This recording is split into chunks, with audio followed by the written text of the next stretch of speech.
සුබ දවසක් මගේ යාළුවෝ හැමෝටම.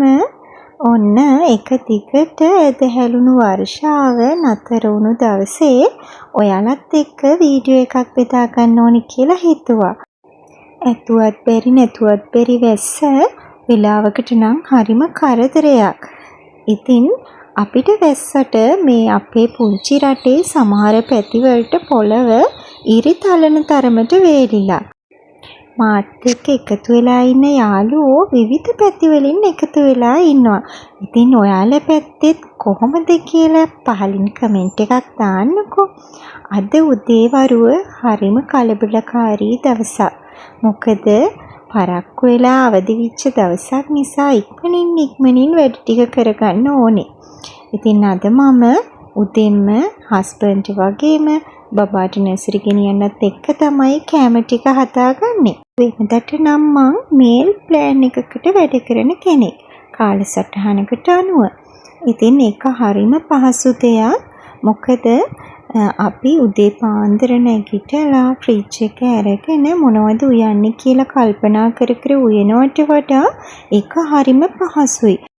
සමහර දවස් තිබුණා මමත් රෑ නින්දට යන්න කලින් කල්පනා කරනවා හෙට මොනවද උයන්නේ කියලා. ඊට පස්සේ ඇහැරලා ඉවර වෙලා උදේට ඇඳෙන් නැගිටින්නෙත් මොනවද උයන්නේ කියලා කල්පනා කර කර. ඊට පස්සේ ෆ්‍රිජ් එක අරගෙන කල්පනා කරනවා. ඊට පස්සේ එළවලු ටික අරගෙන ආයෙ කල්පනා කරනවා මේක උයන්න කාලයක් නෑ, මේක උවොත් හොඳයිද. ඉතින් ওই වගේ කාලවල් මටත් තිබුණා. ඊට පස්සේ තමයි මම මේ කාලසටහනකට අනුව වැඩ කරන්න ගත්තේ.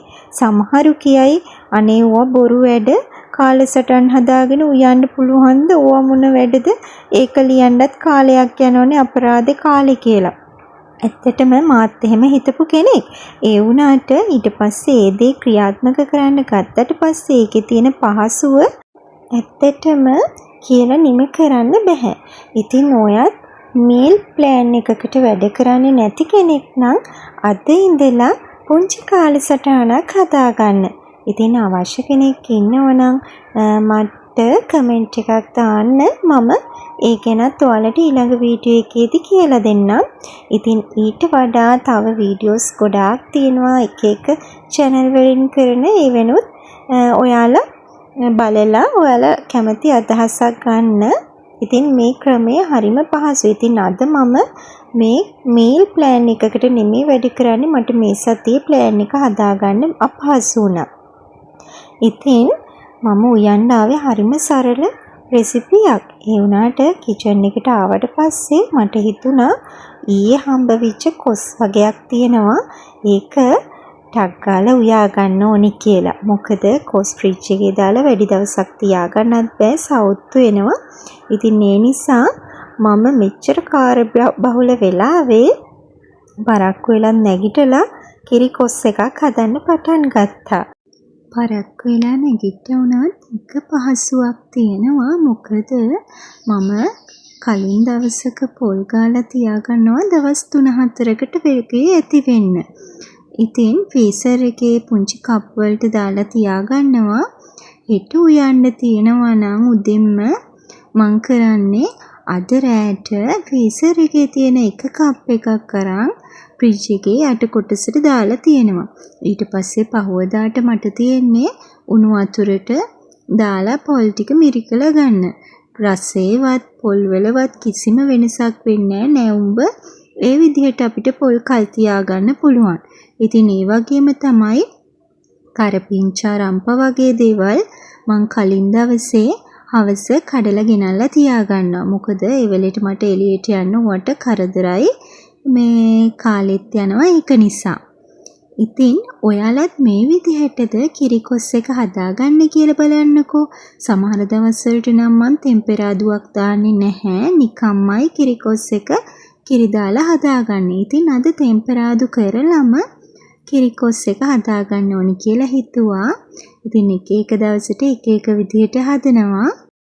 මම විවාහ වුණු මුල්ම කාලේ උදේට උයන්න තියෙන ඒවා කලින් දවසේ රෑ පිළියෙල කරලා ඔක්කොම ෆ්‍රිජ් එකේ දාලා තමයි තියාගන්නේ. ඊට පස්සේ බබාලා හම්බුනාට පස්සේ මට හිතුණා අනේ මං උයනවා ඉවරයක් නෑනේ. මුළු දවසෙම කරන්නේ මං උයන එකනේ කියලා. රෑටත් උයලා ඊට පස්සේ පහවදා උදේටත් උයන එක ලෑස්ති කරලා බලනකොට ආයි පහවදා පාන්දරටත් නැගිටලා උයලා උයන එකමයි වැඩේ. ඉතින් ඒක නිසා මම දැන් පහවදා උයන්න තියෙන ඒවා කලින් දවස් රෑට පිළිවෙල කරලා තියාගන්නේ නැහැ. ඔන්න ඔය හේතුව නිසායි මට කාලසටහනක් අත්‍යවශ්‍ය වෙලා තියෙන්නේ. මේ වෙද්දී වෙලාව 6ට විතර ඇති. 6:00 වෙනකොට හස්බන්ඩ් කෑම දෙක දෙන්න ඕනි. ඒ වෙලාවට බබාලා දෙන්නත් නැගිටින නිසා කොහොම හරි ඉක්මනට උයාගෙන එයාලගේ ලන්ච් බොක්ස් රෙඩි කරලා තියන්න ඕනේ. නැත්නම් එයාලා ඇහැරුණාට පස්සේ එයාලත් එක්කම ඉන්න වෙන නිසා මට උයා ගන්න කාලයක් එතනින් එහාට නැහැ. කාන්තාවක් විදිහට අපි ජීවිතයේ සමහර අවස්ථාවලදී කලකිරෙන අවස්ථා තියෙනවා. සමහර වෙලාවට මේ උයන එකම අපිට කරදරයක් වෙන අවස්ථා තියෙනවා. ඉතින් මටත් එහෙම අවස්ථා තිබුණා. නමුත් දැන් මම ඒක හරි ආසාවෙන් කරනවා. මොකද අපි මේක හැම වෙලේම උයනවා ඉවරයක් නැහැ. මේක හරි කරදරයක් කියලා හිතුවොත් ඒක හැම වෙලේම අපේ ඔළුවට දැනෙන්නේ කරදරයක් විදිහටමයි. ඉතින් අපි පුංචි වෙනස්කම් අපේ කිචන් එකට එකතු කරගන්නමින් අපේ ජීවිතේ දවසින් දවස වෙනස් කරගත්තොත් අපිට මේ උයන එක හරි ආස හිතෙන දෙයක් කරගන්න පුළුවන්. ඉතින් පුංචි බබාලට, තමන්ගේ මහත්තයාට, අම්මට තාත්තට රසට ආහාර ටිකක් කන්න දෙනවා කියන්නේ ඒක කොච්චර දෙයක්ද නේද? ඉතින් අපි හැම වෙලේම මේ දේවල් කරදරයක් එපා වෙලා කියලා හිතන්න අපිට ඒ නරක සිතුවිලිමයි අපේ ඔළුවේ මනසේ තැම්පත් වෙන්නේ. ඉතින් මාත් මේ දේවල් හිතපු කෙනෙක් නිසා තමයි මම ඔයාලත් එක්ක මේ ගැන කියන්නේ. ඉතින් ඔයාලටත් එහෙම ඒ වගේ දේවල් දැනෙලා තියෙනවද? ඉතින් එහෙම දේවල් දැනෙලා තියෙන කෙනෙක් නම් ඒ නරක සිතුවිලි අදම ඔයාගේ මනසින් ඉවත් කරගන්න. මොකද අපේ මනසට හොඳ සිතුවිලි අපිම දාගන්න ඕන නිසා තව කෙනෙක් අපේ නෑදෑයෙක්වත් අඩුම තරමේ අපේ අම්මා තාත්තටවත් අද අපිත් එක්ක කතා කරන්න තරම්වත් කාලයක් නැති වෙන්න පුළුවන්. ඉතින් එහෙම කාර්යබහුල වාතාවරණයක තමයි කාලයක තමයි අපි ජීවත් වෙන්නේ. ඉතින් අපේ මනස අපිම තමයි සුවපත් කරගන්න ඕනේ. මේ මනස සුවපත් කරගන්නවා කියන ඔසුව අපි ළඟමයි තියෙන්නේ. ඉතින් ඒක මම ඔයාලට පුංචි දෙයක් කියන්නම් මේ පරිප්පු එක ගැන. ඔයාලා දකින්න ඇති පරිප්පු එකේ ඇට තැඹිලා හොඳටම මිරිකනකොට මේ පරිප්පු ඇටේ කුඩු වෙලා යන තරමට මිරිකිලා පෙඟිලා තියෙනවා. ඉතින් පරිප්පු වෙන වීඩියෝ එකක් මං කලින් දාලා තියෙනවා. මොකද මේ පරිප්පු කියන જાතිය විස රසායනික ද්‍රව්‍යයන් අඩංගු කරලා තමයි අපේ රටට එවන්නේ. ඉතින් පරිප්පු වෙනකොට හරි සැලකිලිමත් යන්න ඕනේ. පරිප්පු පෙඟෙන්න තියලා තමයි හරිනම් ඒ විස වතුර ඉවත් කරලා ඊට පස්සේ තමයි පරිප්පු එක උයා ගන්න ඕනේ. ඉතින් මේ වීඩියෝ එක බලන්න ඔයාලා කැමති නම් තවත් දෙයක් උයන අතරතුරම මේ එකතු වෙන භාජන සෝද ගන්න එකෙන් ලොකු ආසයක් තියෙනවා. මොකද කාලය ඉතුරු කරගන්න පුළුවන්. ඉතින් පුංචි ටිප්ස් එක වෙලාවට එක විදිහට එකතු කරගනිමින් ඉක්මනින් උයා ගන්න එක තමයි මගේ උපරිම මෙහෙය. ඒ වගේම තමයි ප්ලාස්ටික් භාජන බොහෝ දුරට කිචන් එකෙන් අයින් කරගන්න උවමනාවක් මගෙත් තියෙනවා. ඉතින් ඔයාලා දකින්න ඇති මම මස් මාළු සාමාන්‍යයෙන් දාන්නේ අයිස්ක්‍රීම් ගේන කප්වල. ඉතින් වීදුරු භාජන වලට මාරු වෙන්න කාලේ හරි දැන්. ඒත් වීදුරු භාජන පාවිච්චි ටිකක් මට අමාරුයි. මොකද මං කලබලයෙන් උයන පිහන කෙනෙක් නිසා. ඉතින් ඒත් මිලාදික දෙයක් ඉතින් වීදුරු භාජනත්.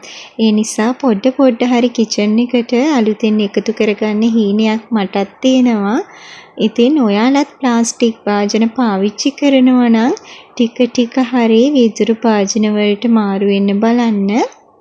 මේ වෙනකොට 6:25 වෙනකොට මම මේ විදිහට ව්‍යංජන 3ක් හදාගත්ත. ඇත්තටම මේ රෙසිපිය එච්චම මෙනු එක එච්චරම ගැලපෙන්නේ නැහැ.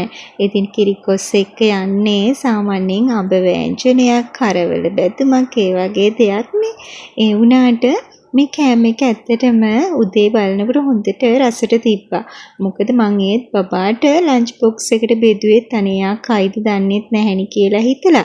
අද හරිම දුප්පත් ලන්ච් බොක්ස් එකක් කියලාත් මට හිතුණා ඉතින්. ඒත් බබා වෙනදා වගේ නෙමේ එකම එක කොස්සට කෑල්ලක් ඉතුරු කරලා බත් එක ඔක්කොම කාලා තිබ්බා. ඉතින් මට හරිම සතුටක් දැනුණා. මං හරිම දුකෙන් තමයි යාට කෑම එක හදලා දුන්නේ. ඒ වුණාට හරිම සතුටක් දැනෙනවා ලන්ච් බොක්ස් එක දැක්කහම. ඉතින් තව දෙයක් කියන්න ඕනේ. මම කිචන් එකට උදේ පාන්දර නැගිටලා හැම දවසකම මට මගේ අම්මාව මතක් වෙනවා. මොකද එයාත් ඒ වෙනකොට නැගිටලා මගේ මල්ලිටයි අප්පච්චිටයි කෑම ලෑස්ති කරනවා. ඉතින් අදටත් එයා පාන්දර නැගිටිනවා. අලුතෙන් විවාහ වුණු කෙනෙක් නම් එයාටත් ඒ දේ හොඳටම දැනෙනවා ඇති. මගේ ජීවිතේ මං හරි ආසාවෙන් කරන දෙයක් තමයි මෙන්න මේ සතුන්ට කෑම දාන එක.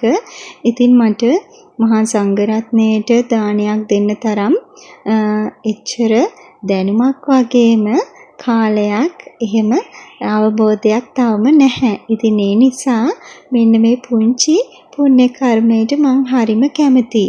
මෙන්න මේ බල්ලා ඔයාලා කලිනුත් දැකලා ඇති මගේ වීඩියෝ වල මෙයා ගෙවල් 20ක් විතර පහු කරගෙන තමයි අපේ ගෙදරට එන්නේ. ඇවිල්ලා උදේම ඇවිල්ලා කැම ටික කාලා ඊට පස්සේ 11:00ට විතර එනවා. මොකද බබා නර්සරි ඇවිල්ලා ඒ ටයිම් මේකට තමයි තේ එහෙම බොන්නේ. ඒ වෙලාවට ඇවිල්ලා කෑම කාලා යනවා. ආයි සමහර දවස් වලට 2ට විතර එනවා දවල්ට කන වෙලාවට. එහෙමත් නැත්තම් හවසට ඇවිල්ලා රැට මොනවා හරි කාලා යනවා.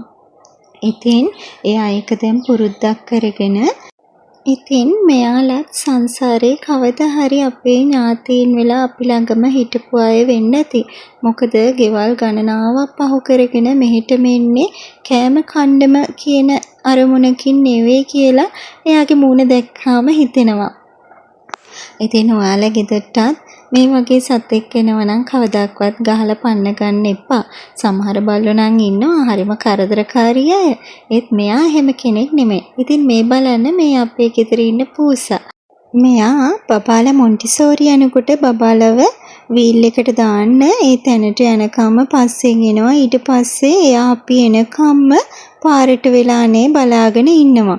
ඊට පස්සේ අපි වීල් එකෙන් බහැපු ගමන් එයා දුවගෙන අපි ගාවට ඇවිල්ලා අපිත් එක්කම ගෙදරට යන මේ චූටි දුර අපිත් එක්කමයි ගෙදරට යන්නේ. ඉතින් මේ බැඳීම් හරි අමුතු බැඳීම්. ඉතින් මෙහෙම සත්තු ඔයාලටත් ඉන්නවද? ඔයාලගේ ගෙවල් වලත් ඉන්නවද? පහලින් කමෙන්ට් එකක් දාන්නකෝ.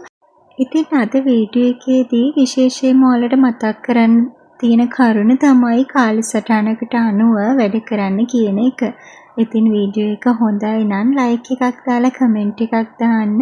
එහෙනම් ආයෙත් දවසක හමු වෙනකන් සුබ දවසක් හැමෝටම. පරිස්සමින් සතුටින් ඉන්න.